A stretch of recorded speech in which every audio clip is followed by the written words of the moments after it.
Et on est très heureux, très heureux d'avoir aujourd'hui peut-être le nouveau crack du cyclisme français. C'est comme ça qu'on le prénomme, notamment sur les réseaux sociaux. Petit par la taille mais grand par le talent. Lenny Martinez, coureur de la Groupama FDJ, est avec nous aujourd'hui dans l'échappée. Bonjour Lenny, comment vas-tu déjà ? Bonjour à vous, ça va bien. Bon, alors en préparation, en stage, parce que voilà, t'as une chambre toute blanche, j'avais pensé un peu à un hôtel. Alors du coup, on se pose la question, à part si t'as une déco assez soft chez toi, on sait jamais. Non, c'est ma chambre à la maison, ça. Ah bah voilà, t'as une déco très soft alors dans ce cas-là. C'est blanc comme les couleurs fut un temps de la FDJ évidemment, qui est passé en bleu cette année, en bleu sombre. On a du monde dans le chat évidemment qui te souhaite le bonjour. On va bien sûr poser vos questions que vous posez dans le chat à Lenny Martinez. On va faire le petit jingle et on part directement pour les questions, Lenny. 220 km d'échappée, une arrivée solitaire, un exploit dont il faudra bien se rappeler tout au long de la saison. Alors, j'ai une question que je vais te poser directement. Je parlais du crack français parce que tu es devenu sur les réseaux sociaux peut-être l'un des coureurs français les plus encouragés. Est-ce que ça va ? Tu arrives à le supporter ? Oui, c'est plutôt même sympa, donc ouais, ça va quand même. T'as même un compte Twitter, Brigade, je crois, Lenny Martinez, qui suit alors tes moindres faits et gestes et qui m'a fait une demande quand ils ont su que tu venais ici sur Saderail de remettre tes watts sur Strava. Voilà tout ce qu'il m'a demandé. Je sais pas pourquoi, alors je t'avoue que j'ai pas l'habitude de regarder ce que tu mettais sur Strava, mais si tu les as arrêtés, faut que tu les remettes a priori. Ouais, non, je les ai enlevés parce que maintenant, ça devient de plus en plus confidentiel avec les équipes, les courses, tout ça. Donc voilà, malheureusement, j'aimais bien partager mes watts, mais malheureusement, maintenant, on a dû les enlever. Eh oui, on regarde tout, on épie tout, évidemment, dès qu'on met quelque chose. Alors, jeune coureur français, on te dit aussi timide, c'est ce qui est dit maintenant. Alors surtout, ici, tu fais comme chez toi, ici, c'est bon enfant. On a un chat et une communauté très... moins expert, plus rigolote, voilà, on va dire. Donc, il n'y a pas de problème là-dessus. Tu es ici comme chez toi. Et en plus, il faut le dire, les coureurs qui passent ici sur Saderail performent derrière. C'était le cas notamment. On a eu Kevin Vauquelin, je prends l'exemple, parce que qui est jeune aussi, qui en a eu au tout début de sa carrière et qui ensuite a décollé. Je ne sais pas si tu as eu affaire un peu à lui, Kevin Vauquelin, même si vous avez 2 ou 3 ans d'écart, je ne sais pas, ça dépend de l'année, mais si vous êtes côtoyé un petit peu ou pas du tout, comme vous êtes des coureurs de course par étape maintenant. Toujours pas, même s'il habite pas loin de la maison. Là, je suis passé par le col de Vence, je crois qu'il habite par là aussi maintenant, mais j'ai jamais croisé un entraînement et je n'ai jamais encore parlé. Mais bon, ça va arriver, je pense. Et ça devrait arriver très vite, peut-être même pour jouer de jolies choses dans les années à venir. Mais avant ça, on va parler du début, du démarrage, Lenny, pour te connaître un petit peu. Avec, on va représenter, encore une fois, on te l'a dit, je pense 600 fois, c'est pas beaucoup, c'est normal. Un père champion olympique de VTT, donc Miguel, on a un grand-père vainqueur sur le Tour de France et meilleur grimpeur en 78, notamment de ce Tour de France Mariano. Et en plus, on a aussi un oncle qu'on n'oublie pas, Yannick Martinez, qui a fait du vélo sur route. Alors, je suppose que le vélo, il est venu naturellement chez toi. Ouais, c'est clair. Après, au début, je faisais pas forcément de vélo. Et en fait, je suis allé habiter chez mon père. Et en fait, j'ai pris part à une course et puis j'ai gagné. Puis fil en C'est aiguille facile. comme ça, j'ai commencé l'entraînement. Et puis voilà, c'était parti. Et d'ailleurs, tu es né à Cannes, mais très bizarre, c'est que ensuite tu as fait tes gammes dans un club dans la Nièvre, au CC Varennes-Vauzelles. Alors, il y a eu quelque chose, tu as eu peur du soleil, c'est ça, pour basculer. Comment ça s'est passé pour aller du sud au centre de la France ? Ouais, j'ai vécu longtemps chez ma maman ici dans le sud, d'ailleurs, où je suis revenu dès cette année. Et voilà, j'avais commencé, enfin, je commençais à un petit peu penser au vélo, donc j'ai voulu aller vivre chez mon père. Et puis voilà, parce que ici le vélo c'était un peu compliqué, donc voilà, je suis allé faire du vélo là-bas. Ouais, parce que C'est bien ici, mais il y a les courses, c'est un peu plus compliqué. Ouais, voilà.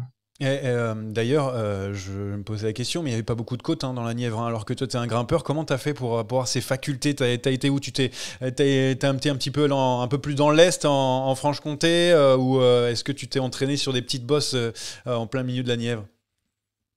Euh, Ouais, non, il y avait pas trop de bosses, donc parfois je faisais un peu des allers-retours dans les bosses, mais voilà, je suis un grimpeur, mais j'ai pas forcément développé mes qualités de grimpeur dès le début, mais voilà, après c'est venu. Parfois, je venais aussi en vacances chez ma maman et j'allais parfois aussi en vacances à Val Thorens, donc il y a des belles bosses aussi. Et justement, ça t'est venu comment? Peut-être en regardant les courses, tu avais sûrement des idoles quand tu étais petit. Si tu regardais le cyclisme, hein, tu n'étais pas obligé de regarder le cyclisme étant petit, mais bon, avec une famille comme ça, souvent, bah, on est obligé de regarder un petit peu la télé.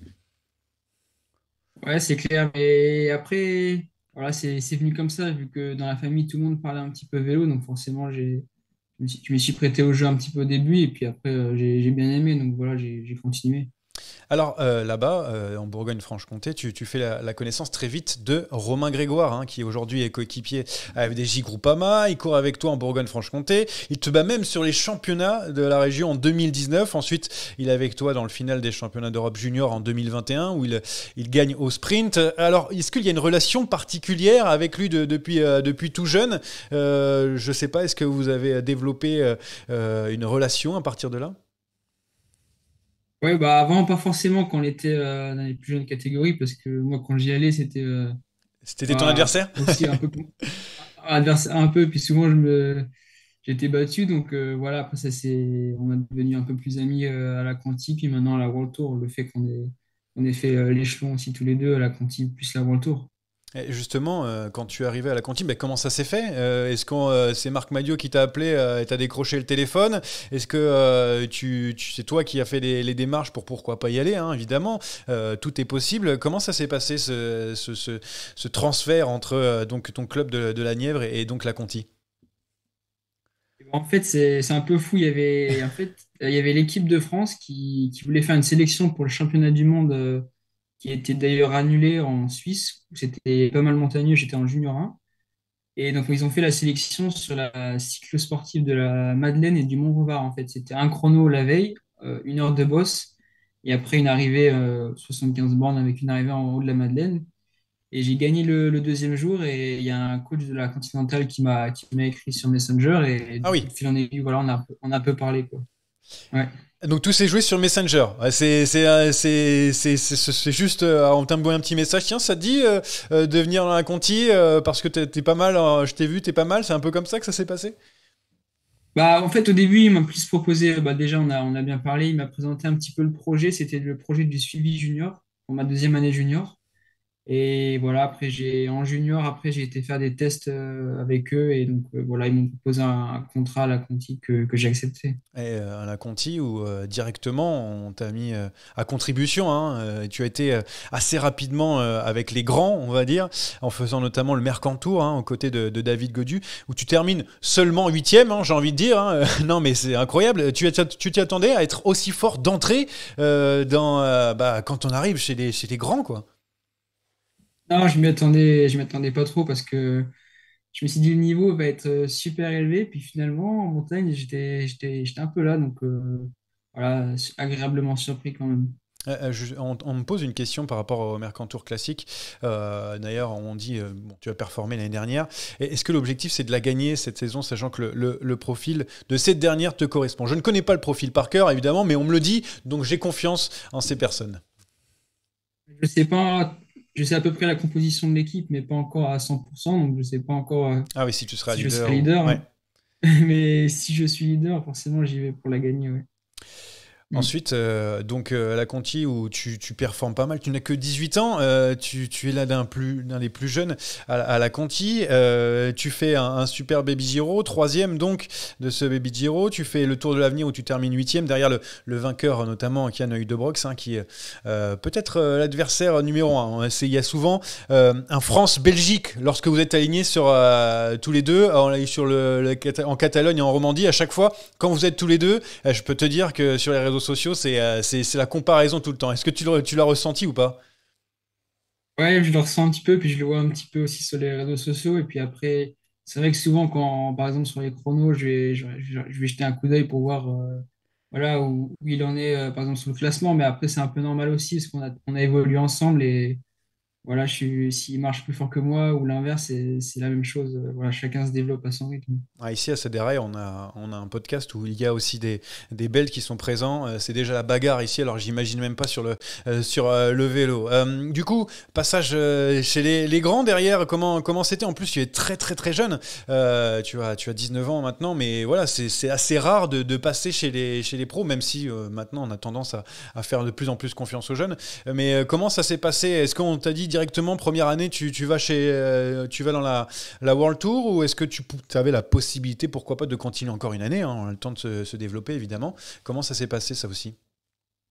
Bah, eux, ils m'ont proposé un contrat pour l'année d'après directement au World Tour, mais ils m'ont dit si tu veux, tu peux encore faire une année. Et Ah oui. j'avais pas envie de faire une année, j'avais envie de directement aller avec la World Tour, vu ce que j'avais fait sur quelques courses, donc j'avais envie de découvrir dès l'année d'après, quoi.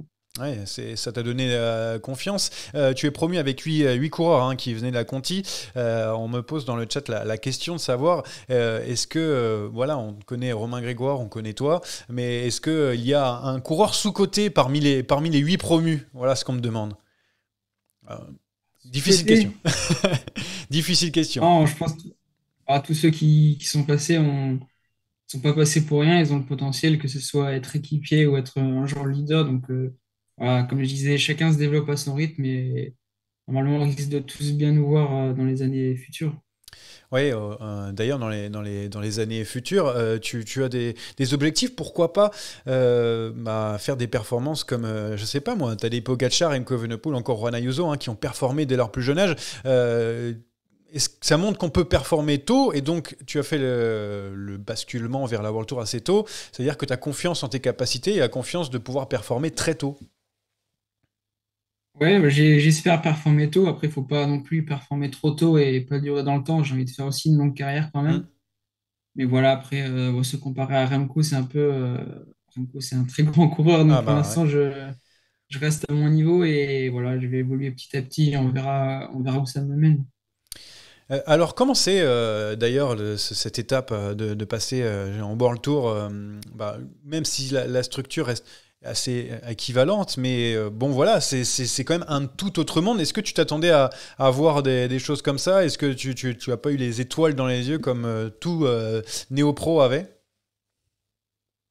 Déjà, oui, c'était un peu un rêve quand on est petit de passer pro en World Tour. Puis voilà, après forcément, sur les résultats cette année, je m'y attendais un peu, mais pas trop non plus. Je savais pas. Je me suis dit peut-être que première année, je vais prendre beaucoup de claques. Bon, j'en prends quand même, mais j'ai réussi à faire quelques résultats, donc je suis plutôt content, ça se passe bien et c'est de bon augure. Allez, 12e du Tour de Catalogne, un Tour de Romandie où tu as eu un jour sans, tu l'as dit d'ailleurs en interview, ça arrive d'avoir des jours sans. Tu as quand même tout de suite répondu présent. Est-ce que tu sens que tu as même déjà des responsabilités au sein de l'équipe? Est-ce qu'on a envie de te responsabiliser?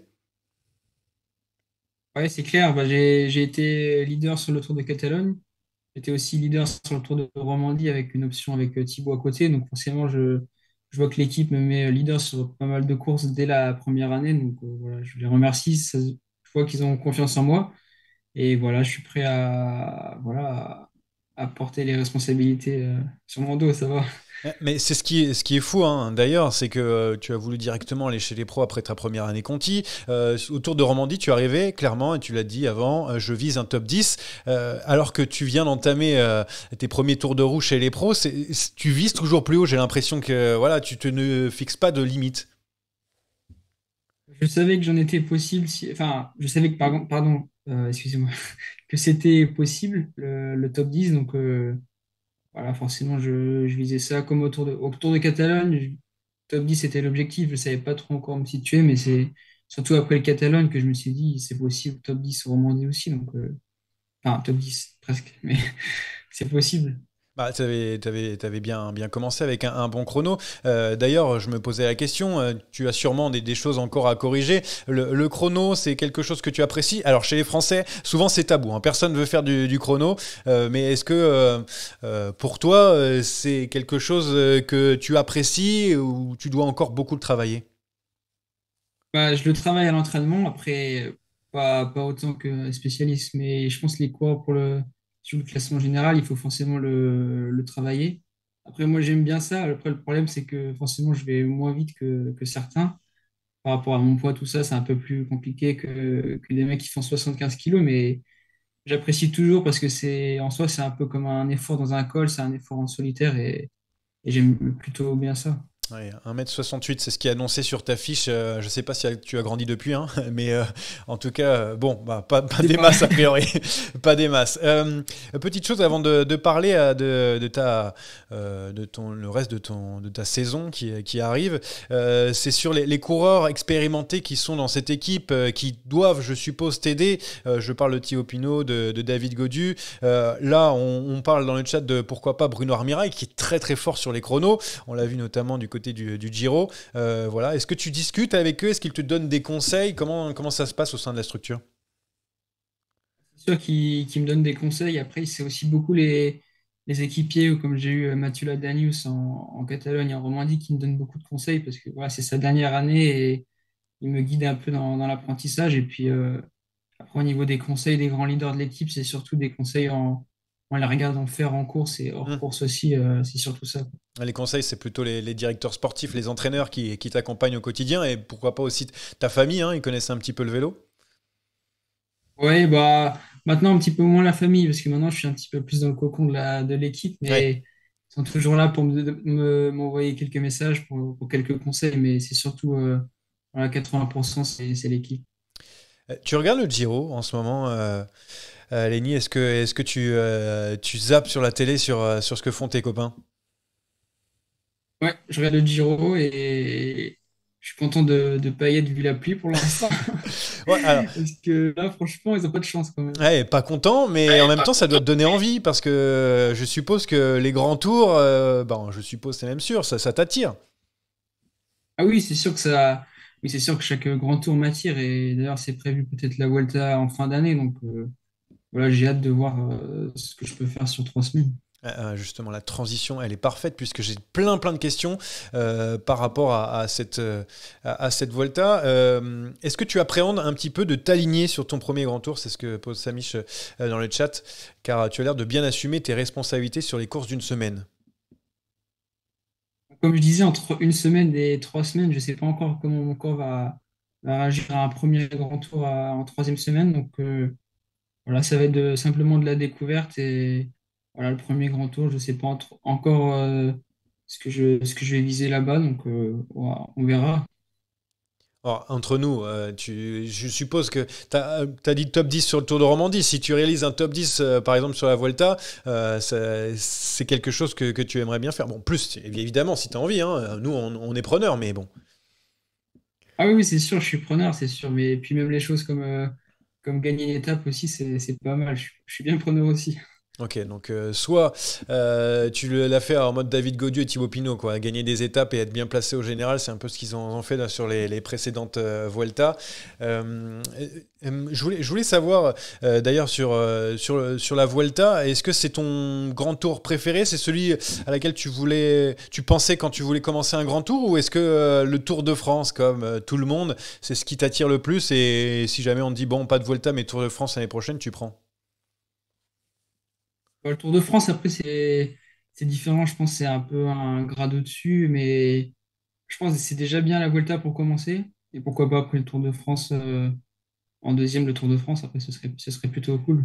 Hein, tu serais On peut-être verra à quand. Tu serais sûrement l'un des plus jeunes coureurs à participer donc à la Vuelta, sans doute le Tour de France dans les années à venir. C'est d'ailleurs ton objectif final, c'est de remporter le Tour de France. Enfin, souvent on dit ça, mais je veux dire dans le plus grand de tes rêves. Je sais que c'est difficile quand on voit les coureurs qui sont là, mais je suppose que c'est dans un coin de ta tête.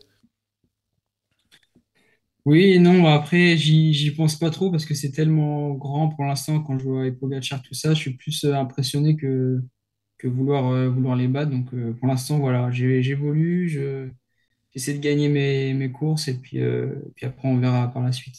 C'est des coureurs que tu as envie d'égaler quand tu vois des Tadej Pogacar remporter des grands tours, quand tu vois Remco Evenepoel encore aujourd'hui être excellent sur les routes de 2023. Je sais pas, est-ce que ça te donne envie d'aller les chercher, les titiller, parce que tu es encore jeune évidemment, donc tu as le temps. sûr que ça donne envie. Et puis, moi, si un jour, je pense, je marche à leur niveau, je pense que c'est que je marcherai vraiment bien. Donc, voilà, forcément, j'ai envie. Et puis, je sais que j'ai encore beaucoup de temps pour progresser. Donc, je sais pas où ça me mènera pour l'instant. Et dans ton équipe, on te dit quoi? On te laisse le temps? Est-ce qu'on te dit, bon, alors en 2023, on vise ça, en 2024, plutôt ça, en 2025, ça sera encore mieux? Et comment tu es entouré par rapport à ça?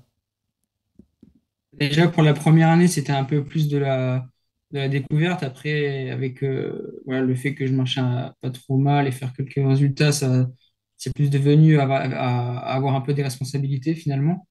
Et puis voilà, le but aussi, c'est dans les années à venir. Et puis peut-être dans 2 ans, voilà, assumer un petit statut de leader quand même sur certaines courses et pas faire que top 10 quoi, faire un petit peu mieux quand même. Ouais, Donc on verra. j'ai lu hein, et vu dans plusieurs interviews, on t'a posé la question de savoir, mais où ça, à la Groupama FDJ ou ailleurs? Alors, tu as répondu que des équipes qui te faisaient rêver, mais pour l'instant, tu es bien où tu es.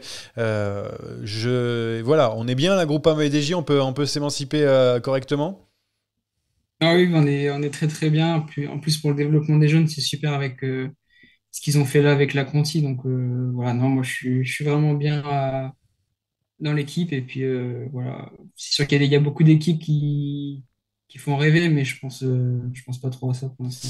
Contrat qui court jusqu'en 2024 selon mes dernières informations, à voir si ça a changé depuis, mais donc tu as encore le temps de réfléchir à tout ça. Outre les grands tours, on me pose la question de savoir si les Flandriennes, ça te donnerait envie, comme on voit de plus en plus de coureurs qui d'habitude ne font que grimper, venir sur les pavés. Est-ce que ça t'a attiré de voir tout cet engouement autour de ces classiques, notamment en Belgique et en France? Alors, ça me donne pas trop envie pour l'instant, mais dans un petit coin de la tête, j'aimerais bien faire un jour, peut-être en fin de carrière, faire une classique pour voir pour voir un petit peu ce que c'est. Ah, en fin de Pourquoi pas. carrière, donc ça veut dire que tu veux pas trop t'y frotter non plus. Pour l'instant, non. Après, je sais pas si j'aurai l'occasion d'en faire une avant, mais si c'est toujours pas fait, j'aimerais bien en faire une quand même avant d'arrêter le vélo dans 15 ans, quoi. Et d'ailleurs, on pose la question de savoir si jamais ça te ferait rêver de gagner une classique. Bon, du coup, on parle pas du Tour des Flandres, donc Paris-Roubaix, mais pourquoi pas un Tour de Lombardie, par exemple, ou un Liège-Bastogne-Liège. Ouais, c'est sûr, ça fait rêver, c'est sûr. Après, voilà, j'y pense un peu moins que les victoires sur les grands tours, les victoires d'étape, tout ça. Parce que c'est quand même. Maintenant, après, maintenant, il y a des grimpeurs qui arrivent à gagner des classiques et qui sont aussi sur les courses comme le Tour de France. Donc, bon, maintenant, pourquoi pas un jour? Bon, step by step, comme on dit de l'autre côté de la Manche. Alors, on va passer un moment très important, c'est la fin de cet entretien, on se dirige tranquillement vers la fin. Lenny, alors d'habitude, on a une chronique qui s'appelle la giclette. Souvent, c'est tu préfères quelque chose entre quelque chose ou des petits trucs un peu marrants, sauf que là, j'ai eu du mal à trouver, t'es en début de carrière, mais par contre, j'ai trouvé un truc encore mieux, tu verras. C'est parti, boum, la giclette est là, on l'attendait. En fait, tout simplement, on va voir si jamais tu connais bien ta famille. En gros, je vais te poser des questions. Il faut que tu me dises soit Yannick, ton oncle, soit Miguel, ton père, soit Mariano, ton grand-père. Alors, il y a un peu de tout, hein, tu vas voir, c'est assez marrant. Ça va être. Alors, Ouais. la première question. Donc, soit Yannick, soit Miguel, soit Mariano. Alors, tu as la pression. Alors, j'étais encore professionnel en 2020. C'est Miguel, non? Semi-professionnel, oui, tout à fait, qui a signé chez Amore Vita après 12 ans d'interruption. Alors, je ne sais pas comment ça s'est passé, mais oui, c'était une bonne réponse pour la première. Alors, il y a plusieurs bonnes réponses, ça peut arriver aussi. J'ai fait le tour d'Espagne. Yannick a fait. Et ouais, je dirais Mariano quand même. Ouais, Mariano a fait le tour d'Espagne. Et Yannick aussi, bonne réponse encore, alors qu'on répond aussi dans le chat. Alors, ils sont aussi forts que toi. Alors là, c'est plus dur. J'ai remporté une étape sur le Tour de la Beauce. Ah bah ouais, il faisait des petites Euh, courses. alors là, ouais, peut-être, ouais, je vais dire Miguel, mais je suis pas sûr. C'est encore une excellente réponse, Lenny. Tu fais un sans faute pour l'instant.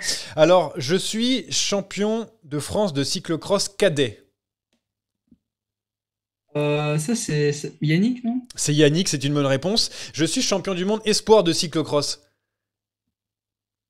Miguel. Oui, et je suis champion de France de cyclo-cross chez les vétérans. Je crois, putain, je crois que c'est Mariano, ça, non? Et non, c'est Yannick. Par contre, je suis champion de Ah, France Yannick. vétéran, Vétéran? tout court. Ah, tu peux répéter la question? Je suis champion de France vétéran. Master, quoi. En gros, c'est... Mariano, alors là, non? Mariano, c'est une bonne réponse. Allez, 2 dernières questions. J'ai tutoyé les Merckx et Poulidor. C'est Mariano. Mariano, 3e des championnats du monde, 74 derrière les deux, c'est pour ça que j'ai dit ça. Et enfin, la dernière, je vais essayer de faire la même carrière que Poulidor et Merckx. Ah, je sais pas si Mariano y pensait, mais. Non, en fait, c'est un piège, c'était toi. Enfin, j'avais anticipé le fait que j'ai dit, bah Ah. c'est moi, j'ai envie de faire pareil. Désolé. Voilà, donc pour la dernière, c'était totalement un piège. Alors, je vais reposer les dernières petites questions sur la fin avant de te laisser tranquille. Question, est-ce que tu pourrais disputer des courses espoirs, notamment les championnats du monde ou d'Europe, où c'est fini pour toi? Me pose Cactus sur un vélo pour Alors la là, fin. j'en ai aucune idée pour les courses espoirs. Les courses comme le Tour de l'Avenir, normalement, c'est non. Mais les Europes et les mondiaux, je sais pas. Je sais pas si on peut en étant World Tour. Alors Non, là, je sais pas. le règlement, je ne sais pas, mais on n'en a pas beaucoup vu. C'est pas comme au football où quand on est chez les pros, on peut basculer. Toxinoman nous dit oui, voilà, voilà dans le chat. Bon, moi, je fais confiance souvent. Hein. La plupart du temps, les gens sont bien renseignés. Et dernière petite question, est-ce que tu joues à Pro Cycling Manager? Pas du tout. Non, Et je joue pourtant, pas. pourtant Ouais. vendredi, tu vas chez Styros. Hein. C'est l'expert en la matière. T'es Ah, faut présent que aussi je sur révise Twitch. un peu. Ah, faut que tu révises tes classiques. Il va sûrement te poser des questions sur Pro Cycling Manager. Voilà, tu fais la petite tournée des médias pour cette semaine. Merci beaucoup, Lenny, d'avoir été avec nous. La course de reprise, la prochaine course, c'est où, du coup, qu'on peut te voir? C'est le Mercantour, donc pas loin de la maison. Ouais, tu es maintenant que tu es dans le sud, bon, comme tous les coureurs quasiment, maintenant ils aiment tous le soleil, on a plus de chances de courir, il y a plus en Italie, il y a plus aussi un peu partout en France aussi aujourd'hui, donc c'est vrai qu'on a toujours le plaisir d'avoir le soleil. Merci beaucoup Lenny d'avoir été avec nous et puis on te souhaite le meilleur dans la fin de ta carrière, normalement ça devrait aller, et une fois que tu es interviewé ici, après ça déroule. Ouais, merci beaucoup alors. Mais merci à tous d'avoir participé, salut Lenny.